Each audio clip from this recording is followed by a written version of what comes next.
Simula ngayong araw, mas pinahaba na ang oras ng operasyon ng MRT bilang tugon yan sa hiling ng mga biyaherong apektado ng road repair project sa Metro Manila.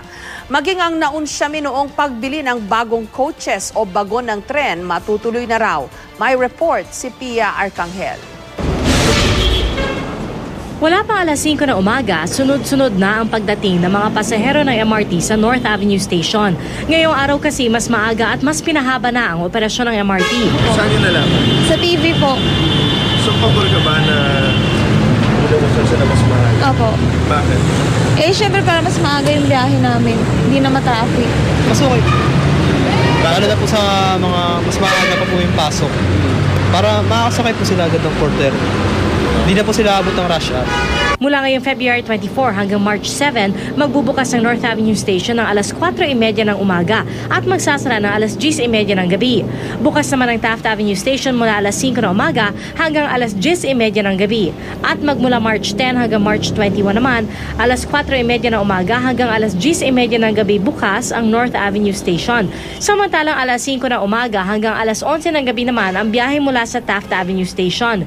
Pinaaga man ang operasyon bago mag alas 6 ng umaga kanina, mahaba pa rin ang pila sa istasyon. Kaya napapanahon na raw ang planong pagbili ng Department of Transportation and Communication o DOTC ng mga bagong tren ng MRT, lalo na't inaasahang bibigat ang daloy ng trapiko dahil sa kabi-kabilang road construction at repair. At tila umaayon naman sa pangangailangan ng karagdagang tren ang pagkakadismiss ng Makati RTC sa petisyon ng Metro Rail Transit Corporation o MRTC na humaharang sa pagbili ng 48 karagdagang tren sa nanalong bidder mula sa China na Dalian Locomotive and Rolling Stock Company. Ang kontrata nagkakahalaga ng 3.8 billion pesos. Kapag nasimulang ma-deliver ang mga bagong tren, mas iiksi na lang daw ang paghihintay ng mga pasahero sa parating na tren. Mula 3 minuto ngayon, aabutin na lang daw ng 2.5 minutong pagitan ang pagdating ng mga tren. Bukod sa operasyon ng mga tren, pinag-uusapan din ngayon ang panukalang gawing 4 na beses sa isang linggo na lang ang pasok sa eskwela ng 20 paaralan sa Metro Manila na maaapektuhan ng mga proyekto ng DPWH. Pero ang Department of Education malamig ang tugon dito.